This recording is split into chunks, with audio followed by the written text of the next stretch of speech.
What's Gucci, y'all? John Broadway here, coming to y'all live and direct from my studio here in LA, aka my house. Nothing special, but what I want to talk to you guys about today is something I feel is very special, and it's about the research that I did in order to complete a resource guide ebook that I created, finished creating last week. It's called How to what is it called?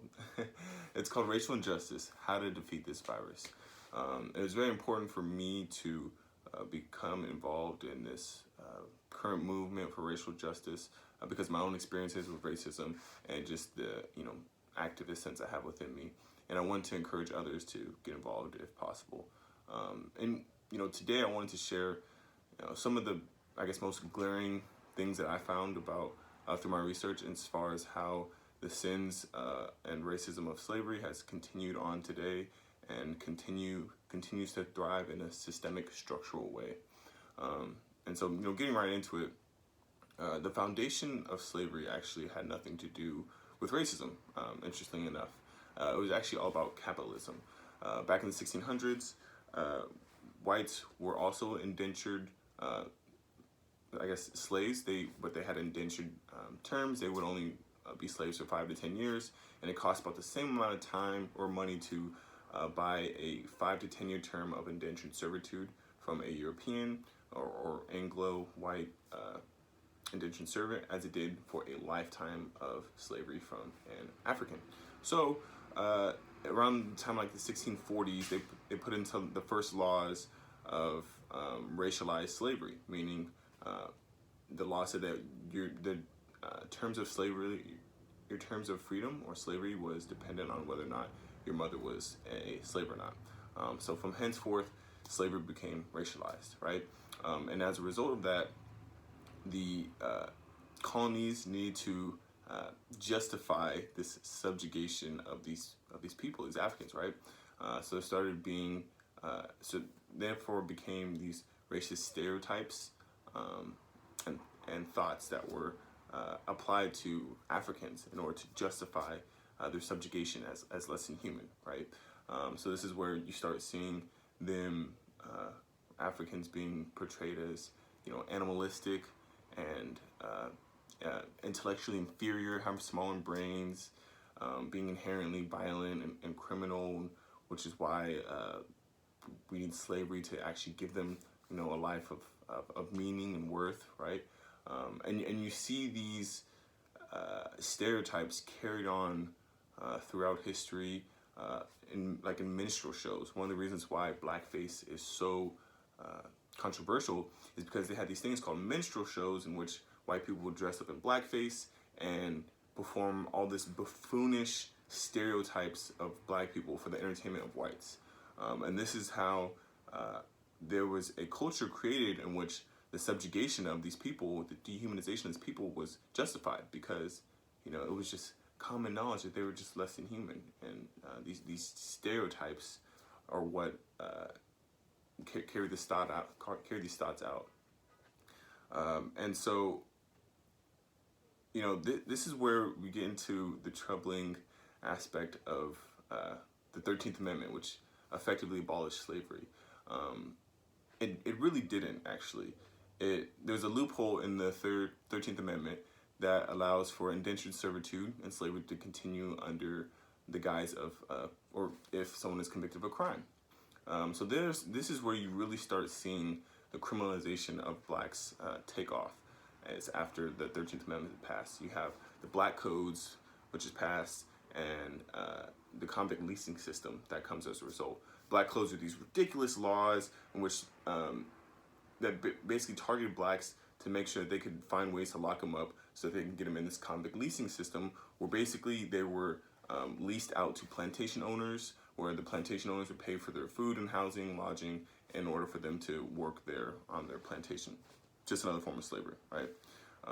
And this continued, this criminalization of blacks continued throughout time, right? Which is why you see all of the civil rights leaders of blacks heavily criminalized.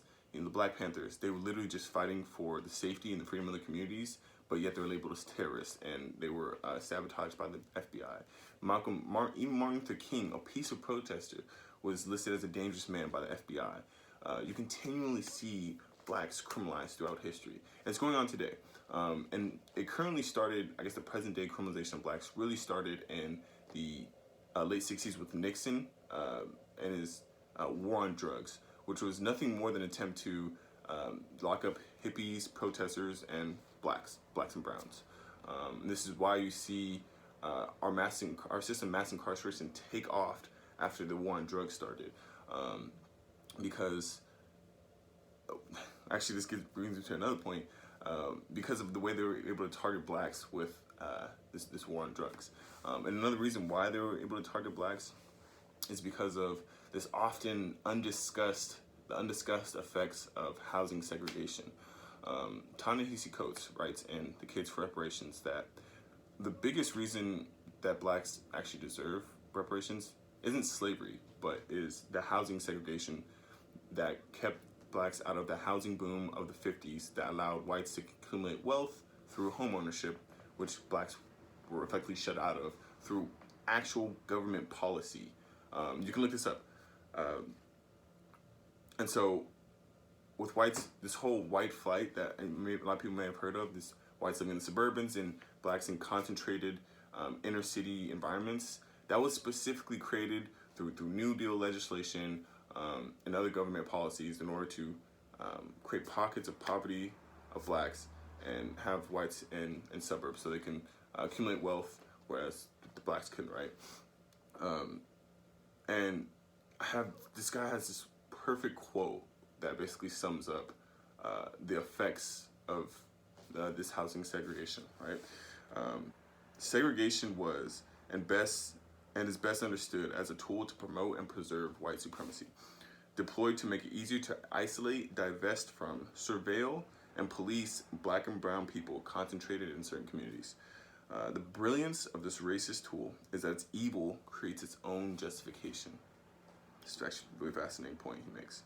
As communities of color suffer under the deprivations that come from segregation, economic disinvestment, political disenfranchisement, educational inequity, and unfair policing practices, those who build and install resilient and enduring racist systems that sustain segregation explain their decisions in terms of protecting community and promoting safety, strong schools, and stable housing markets.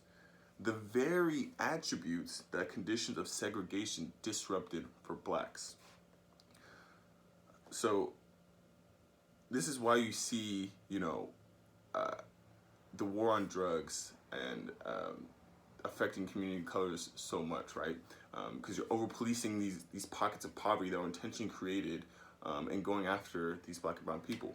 So, there may not be racist cops intentionally going after black people, but the system of policing and the layout of the cities that were created as a result of segregation makes it so that this system of policing ends up being racially discriminatory towards blacks and browns.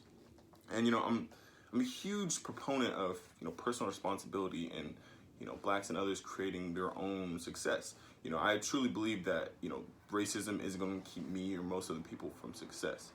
But the analogy I always like to use is the fact that we have these racist systems that have been put into place and then still affect people today, make it so that we have whites starting off this race 10 meters ahead, blacks at the starting line, and blacks have like this 10-pound weight vest on them, with all the psychological effects of racism, right? Like the fact that more often than not they're gonna grow up in a community that is over policed and heavily surveilled and has all these other different problems, right? And we're asking them to finish the race at the same time as the white person, right? And yeah, sure, of course, with their own personal responsibility, yeah, they can finish the race, sure, they can buck up and make it happen. But why are we just okay with a society that makes it so much harder for them to do so, when we can look at these systems that are put in place to disenfranchise them and remove them? And I have another, I guess, example of another great quote that kind of speaks to what I'm talking about, right? The discrepancies between whites and communities of colors that we see today, the wealth gap, the education gap, higher incarceration rates, higher employment rates, and disparities in health outcomes are evidence of structural racialization. Segregation in housing in communities of color, segregation in housing and discrimination in lending have cumulative effects. Fewer sources of family wealth as well as fewer investments in and limited services for communities of color. Likewise, patterns of residential discrimination and disinvestment affect the quality of schools in communities of color. The thing to remember about structural racialization is that racialized outcomes no longer require racist actors. We're in a post-racial society, remember? It is built into the institutions and practices. Getting rid of racist persons do not change the practices. The critical aspect of racism that we must address today is the accumulation and incorporation of long-standing racialized practices into all of our social and economic structures. And so when, if you're confused about why people are, fighting for racial justice and the systemic change that we're looking to see, an example of that is, getting rid of this policing, this police force that was, the system of policing that was literally set up to target pockets of poverty of communities of color, that was literally created by the government and is disproportionately putting them into a system that profits off of them being locked in cages, instead of actually having a restorative justice system in which we're helping people get back into society and become, helpful members. We have a system that's purely punitive, just punishing them and taking them out of, completely out of citizenship and humanization, taking away their right to vote, making it hard for them to get a job, a loan, to be able to go to school. These are all things that we should be helping people do, that we should want people to do after they get locked up. But instead, we're cool with them just being dehumanized. These are systemic changes that we need to see. As well as not allowing local schools or schools to be funded solely by local taxes, which again, with these pockets of poverty created by government systems in which blacks disproportionately inhabit, obviously their local taxes, their property taxes, aren't going to be able to fund their schools in a manner that gives them a proper, or at least equal education as whites. I'm looking at the numbers. Our schools are almost just as segregated, if not more so, than the 70s. But these are just more problems that continue to feed into the disparities that we see between the races, which is racial injustice, right? And you can talk about us being in a post-racial society as much as you want because of Barack Obama, but the election of Barack Obama just showed how much more so we're not in a post-racial society. And a quick distinction to make here is, when we're talking about racial injustice, we're not talking about, black people not being able to succeed. Because obviously, we've shown that we can succeed.